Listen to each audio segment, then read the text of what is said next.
விவசாயியோட நெல் வயல்ல ஒரு சிட்டுக்குருவி கூடு கட்டி குஞ்சு பொறிச்சு வாழ்ந்துச்சான். ஒரு நாள் அந்த தாய்க்குருவி இறதேடி வெளியே போன சமயத்துல அந்த விவசாயி வந்த வயலை பார்த்து, நெல்லு நல்ல பருவத்துக்கு வந்துருச்சு, வெளியூர்ல இருந்து ஒரு 20 ஆளுங்களை வர வச்சு அறுவடை பண்ணிடலான்னு தன்னோட மனைவி கிட்ட பேசிக்கிட்டே போனாராம். அதை கேட்டுக்கிட்டு இருந்த குஞ்சுங்க தாய்க்குருவி வந்த உடனே அழுதுகிட்டே விஷயத்த சொல்லிச்சுங்களாம்.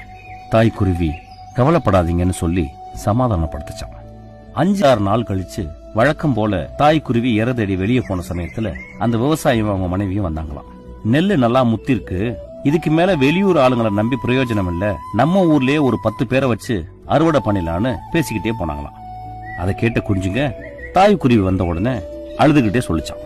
அப்பவும் அந்த தாய்க்குருவி கவலைப்படாதீங்கன்னு சொல்லி சமாதானப்படுத்தி தூங்க வச்சுச்சான்.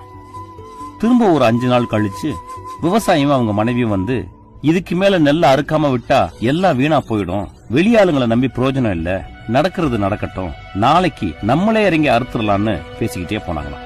தாய்க்குருவி வந்தப்போ குஞ்சுங்க இந்த விஷயத்த சொல்லிச்சுங்களாம். தாய்க்குருவி பதட்டமாகி நம்ம உடனே இந்த இடத்த விட்டு காலி பண்ணி போகணும்னு சொல்லிச்சான். குஞ்சுங்க புரியாம பார்த்துச்சான். அந்த தாய்க்குருவி சொல்லிச்சான், ஒரு வேலையை செய்யறதுக்கு ஒருத்தன் மத்தவங்களை நம்பிக்கிட்டு இருக்க வரைக்கும் அந்த வேலை நடக்கவே நடக்காது. எப்போ ஒருத்தன் தன்னை நம்பி நம்மளே இறங்கி செய்யலான்னு முடிவுக்கு வந்துட்டானோ அதுக்கு மேல அந்த வேலை நடக்காம இருக்கிறதுக்கு வாய்ப்பு இல்லைன்னு சொல்லிச்சான்.